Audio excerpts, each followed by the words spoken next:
Con, thế nào? Đi hướng này này. Con đây hướng này, con.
Với những cái buồng chuối mà đã ra hết quả rồi thì chúng ta có thể thu hoạch phần bi chuối. Cái phần này thì nấu ăn sẽ rất ngon, xào hoặc là làm nộm. Thì tôi sẽ thu hoạch một ít để đem ra chợ bán nhé.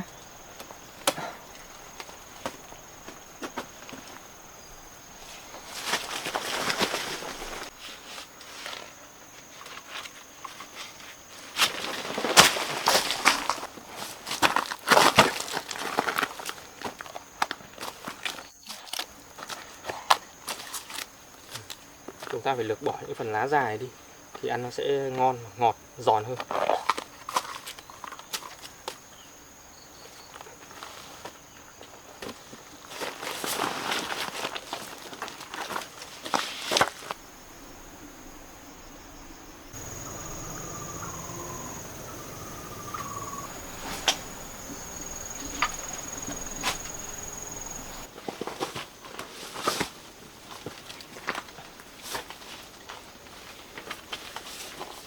Chuối chín. Ở đây tôi thấy có một buồng chuối chín. Thì tiện thể đi thu hoạch bắp bi, tôi sẽ hái luôn buồng chuối chín này. Tiện thể sẽ đi chợ luôn.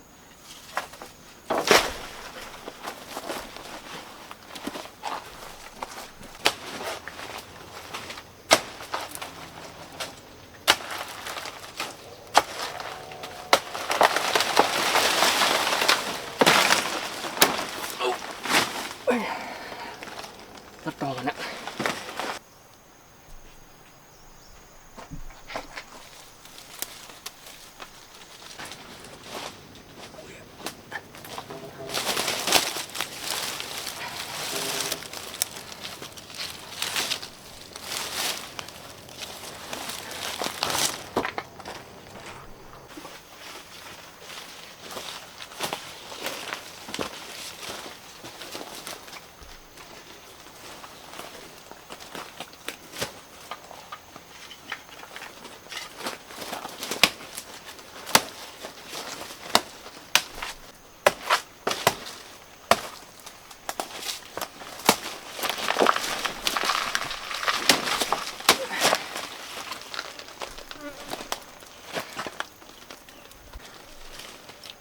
Chim ăn mất buồng bên trên rồi. Này phải bỏ đi.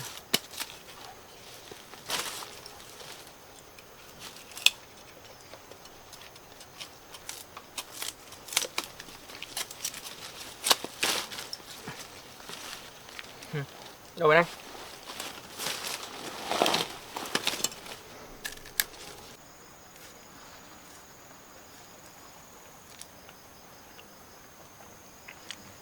Ngon không?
chín. Vẫn là bị chim rừng ăn hết rồi.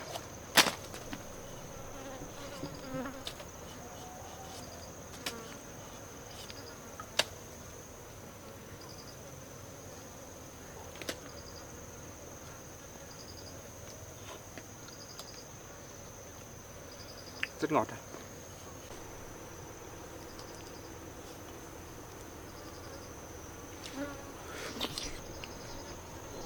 Rất ngọt. Như này thì ong đã châm hết những quả này rồi, không, chúng ta không thể thu hoạch được. Thì có những quả như này, có những quả như này thì có thể thu hoạch được. Mai sẽ chín thôi. Vậy thì sẽ thu hoạch luôn, tiện đường đi chợ mà.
Đi này, con đi về nhé.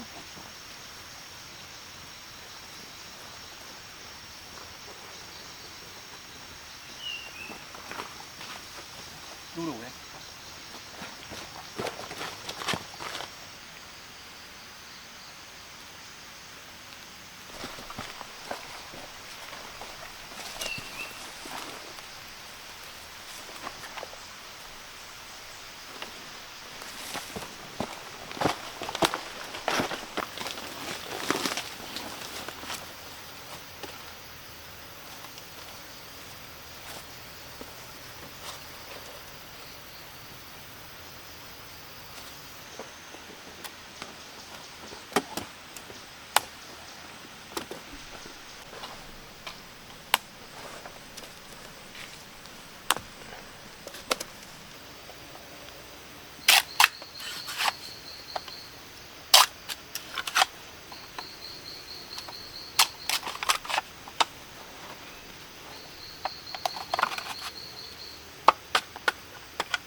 Lấy thêm Mon ơi. Mon, hướng này.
Nhanh nhất. Đi con. Con ơi, đi con.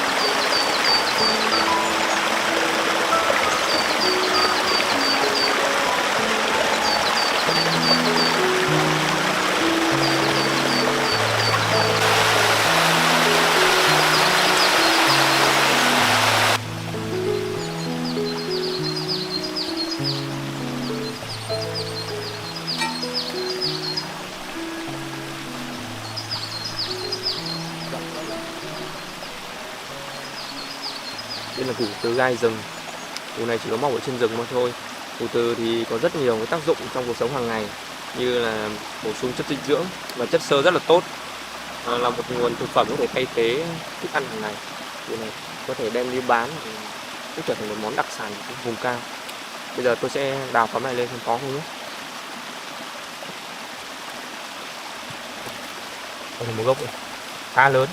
Bây giờ chúng ta sẽ đào thử gốc này xem là củ từ nó trông như thế nào nhé.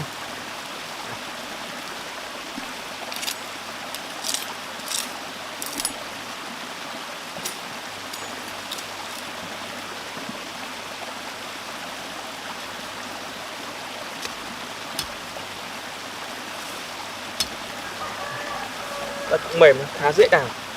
Tôi cứ tưởng đất nó sẽ cứng rồi, thì đất đang đổi.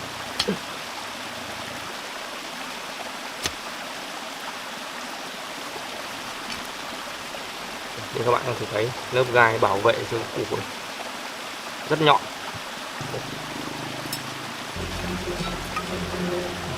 gai, rất nhiều gai.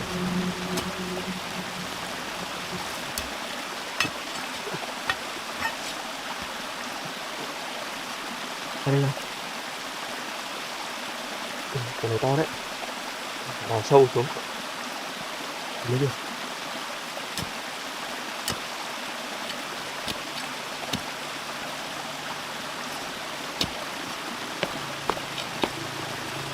To đấy, rất đáng tiếc. Tôi không nghĩ là củ nó sẽ dài như vậy, nên là tôi bữa nó hơi sớm, củ nó bị gãy mất, rất là đáng tiếc. Bây giờ thì tôi sẽ đào tiếp theo xuống cái phần bên dưới, tôi sẽ đào xuống phần bên dưới để lấy nốt phần còn lại của củ từ lên.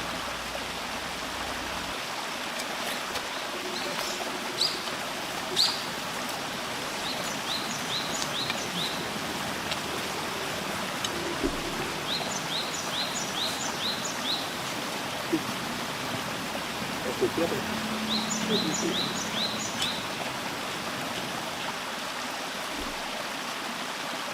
Sẽ đào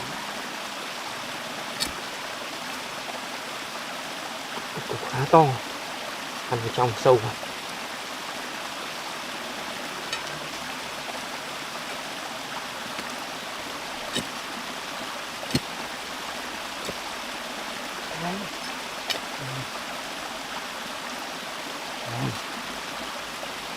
Củ từ rất to này các bạn, tôi rất thích mắt.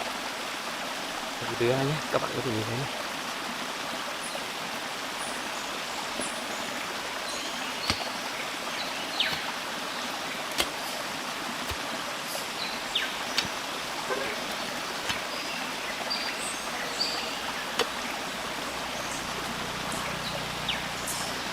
Một góc nữa, chỉ có củ.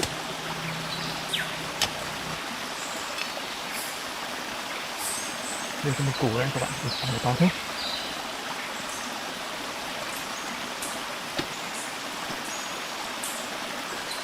Ui, ui, ui, các bạn nhìn này, một củ cực kỳ to. Đây chắc có lẽ là lưu lại rất lâu năm rồi, phải tới 3 cân mất. Tuyệt vời. Chúng ta sẽ đào củ tiếp theo nhé.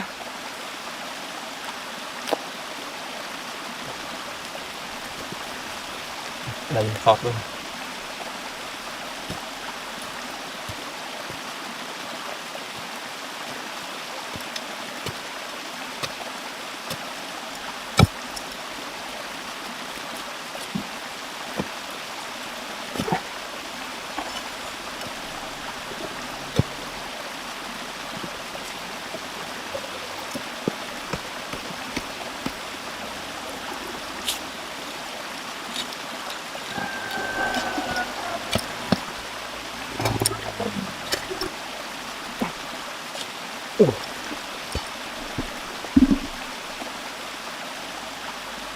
Ôi rồi, lại một củ rất to nữa.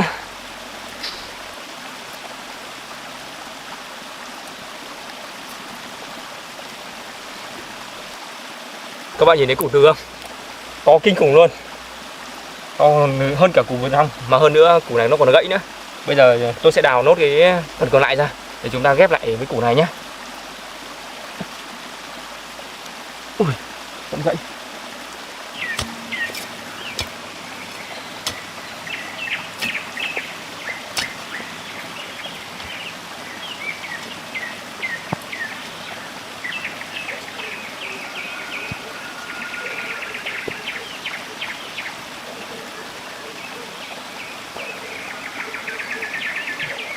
Đây cái củ nhỏ này, nhỏ như này thì sẽ để lại nhân giống nhé.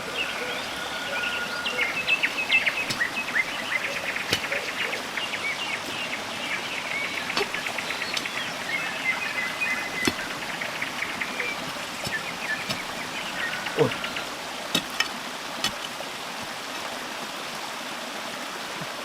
Ui, mấy củ được này, lại khá to này.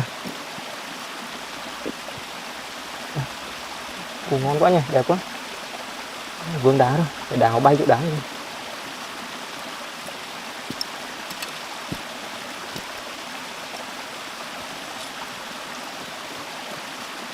Nhiều củ quá. Mình ăn sâu đấy. khá to.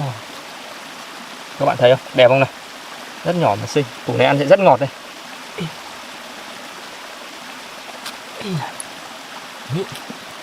Rất đẹp. Củ này đang tầm khai thác và ăn rất ngon này.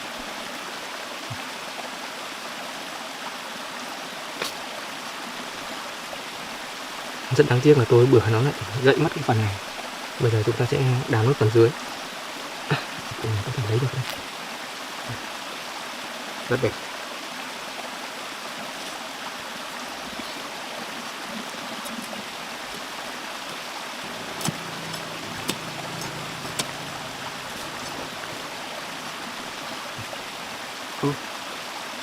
Còn rất ít thôi. Phần đáy của củ. Đây chúng ta cũng khai thác luôn được củ còn lại.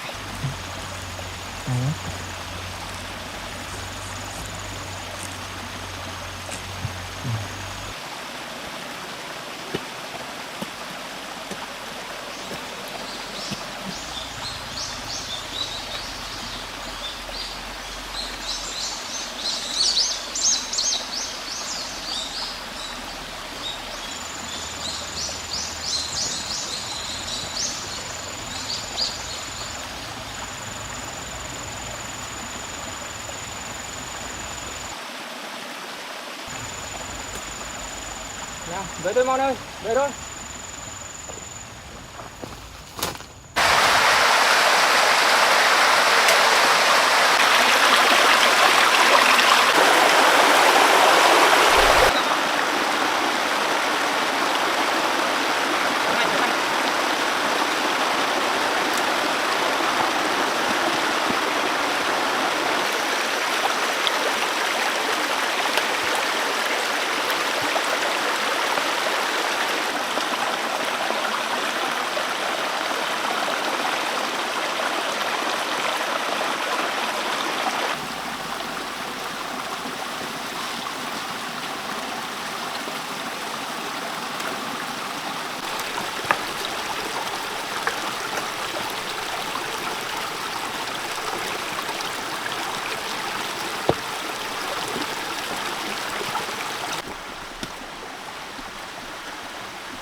Đi ra nào.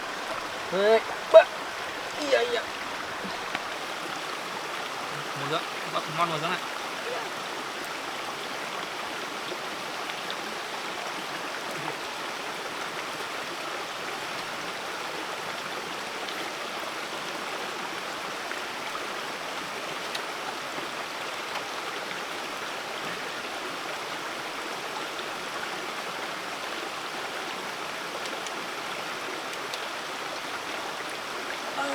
Thế là đã tối rồi đấy.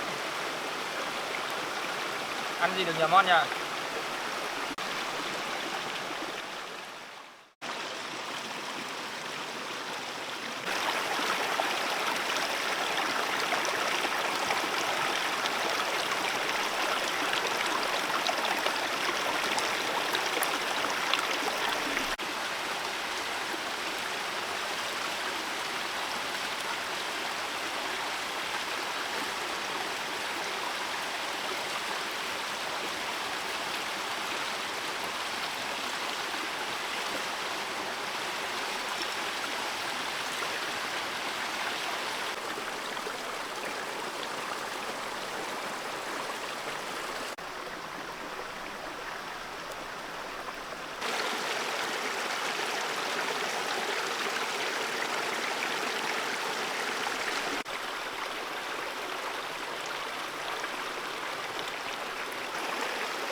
Anh xoay lật đi. Xoay bên này nữa.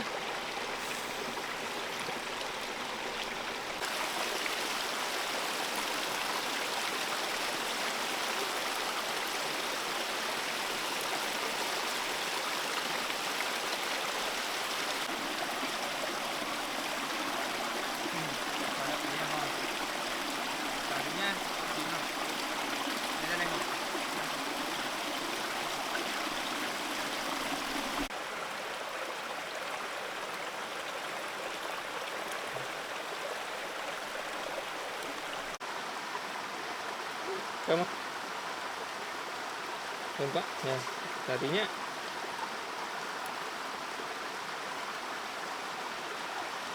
Thơm thế. À, thơm không? Ngồi đây, ngồi đây. Nóng quá.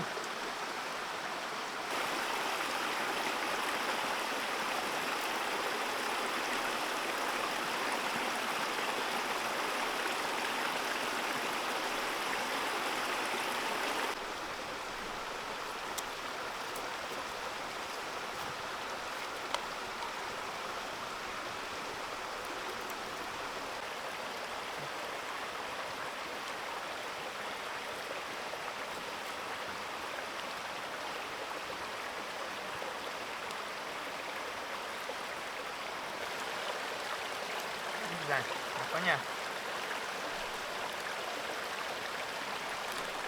Nữa không?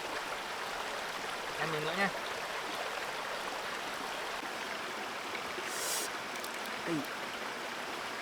Cháy sáng rồi.